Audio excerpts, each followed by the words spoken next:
once you hit your 60s, you know, you're put out to pasture.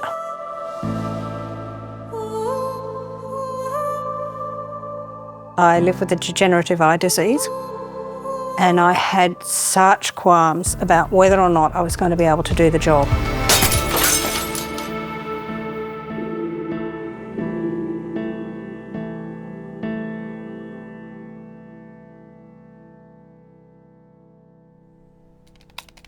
I'm customer acquisition and retention expert. Basically, that is what we try and do. We try to acquire customers and retain them. I don't feel that I had any less for having a vision difference. Knowing that I am going to lose my central vision is not pleasant. I hear things in people's voices, even though I may not be able to see it in their faces and see their body language, even more than I used to. When you engage with Cate, when I first saw her, she has this thing where you can see that she's listening to everything you say and she's interested in what you're saying. I'm 64.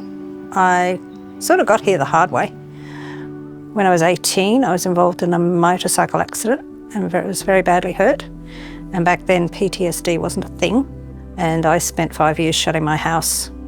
Then I was diagnosed in my 30s with the degenerative vision difference, and I decided I'd take up drinking at the age of 39. Yeah, challenges. But if you don't have them, you wouldn't recognise in other people things that have changed you. I read to her. Just about everything, especially TV subtitles. We watch a lot of foreign movies. I have to make sure that things in the cupboard, like coffee and tea and sugar, are all back in the same place. When he doesn't, Greg, where's the such and such? But yeah, just little tiny things like that you just take for granted. You just make sure that they're in place for her. I support Cate in everything she does 100%. He drives me all over the place. He reads menus for me in restaurants, you know, little things that make a massive difference. I went back to TAFE and I ended up doing a diploma. And I thought, I'm really interested in this. I really enjoy studying. I'm going to go back to uni. So from that study in uni, I ended up meeting Jenny and was lucky enough to get my placement with her. And at the time, she was doing a PhD in falls prevention in the elderly. My first impression was just over the phone, and I could just hear this really genuine quality in her voice and an absolute passion for what she wanted to do. I got to help her produce some of the data, but Jenny asked me if I needed a job, and of course I did, and I was lucky enough to get that job. She blends very well with people and she has good leadership qualities. She also has the residents' welfare and everything at heart, for sure. Being a volunteer coordinator involved encouraging people to come and volunteer.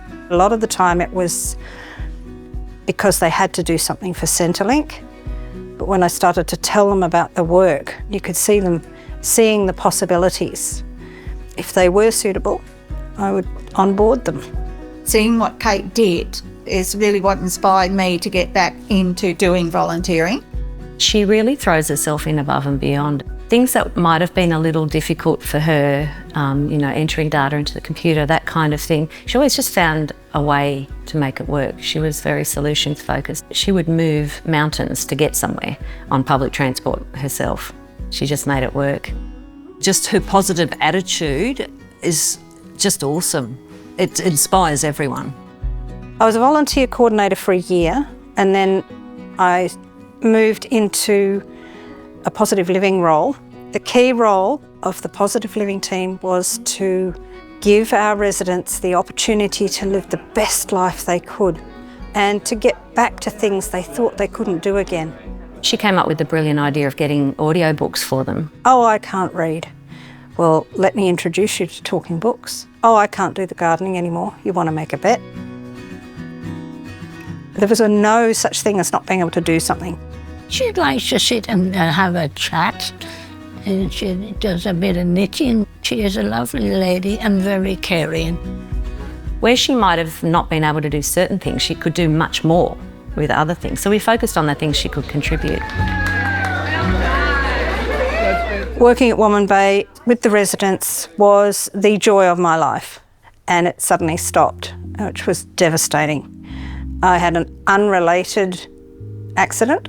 I had to change my focus because I was injured, and I really didn't want to leave, but I didn't have a choice. So I asked, what other jobs are there? And I was lucky enough to get one. I'm enjoying myself even more now, but in a different way. When I did my interview, I thought, I have to be honest and tell them that this will be difficult for me, visually. And they said, oh, what can we do? All of a sudden, I had these people backing me up. What technology would you like? And I've got a huge screen. And then where is the best place in here with the lighting? How about on the end of the table here? And it's got good light coming down plus some natural light. She was working around a lot of obstacles that she had. So it was about seeing what she needed to make her workflow more efficient and easier and less stressful for her. Coming from an IT background, I'm really amazed at the technology that's being provided by the organisation to help Cate in her job. In Cate's case, we trialled a couple of different things. She had some solutions, our IT team had some options. So I think we went through a couple and then we found one that's going to work for Cate. It's not such a big hurdle. It doesn't have to be a big thing to find assistive technology. Everyone has their own unique skill set and, you know, maybe she needs to use the software, but she's going to have some other skill sets that potentially other people don't have. It's about tapping into what people do have and not what people don't have. Workplaces are changing. Your well-being is included in the job. She really brings that deep level of understanding that maybe someone new to the industry might not really think to those extra levels and steps. Every day I will do something like, would you like some podiatry? Wouldn't that be great? And the next time you talk with them, in the next review, I'm walking with a walker. I couldn't get out of the chair before. It changes their life. And you can hear all that going on the phone. Every day, I know I make a difference in people's lives in a real way. It may be self-serving, but that makes my day worthwhile. I want to go to work every day. I am enjoying getting older. Every year I get happier and life means more. In Australia, the perception has been that when you get to 65, you retire. My skills are still very relevant and they're valuable to the organisation. I don't know what the next stages in life are going to be like, particularly visually. I have no idea. I went and got my white cane way before I needed it because I didn't want to try and learn while I couldn't see to use it. I like to be a bit prepared, but I still don't have any idea what it's going to be like. I'm just amazed at her tolerance, her bravery, her capacity just to accept it. We've discussed it, and Cate's been sort of apprehensive about how it's going to affect me and our relationship, and I basically said, I'm not going anywhere. You lose your sight, I'm still going to be here for you. I'm going to be your eyes. Her age and her disability don't define her at all. It's her warmth and her total diligence. People who have various disabilities are actually perfectly suited because they have lived experience and compassion. They're the people that are going to really be able to talk properly to our clients. It's our responsibility to make sure that we are providing an inclusive and diverse workforce representative of Australia as a whole. But people think, oh, so I'm working with old people.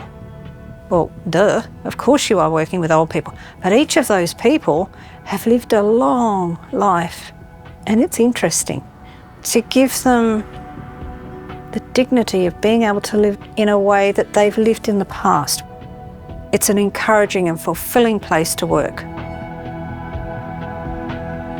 The perception of the way it was is unfortunately prevalent, But it's not like that now. It is and has changed.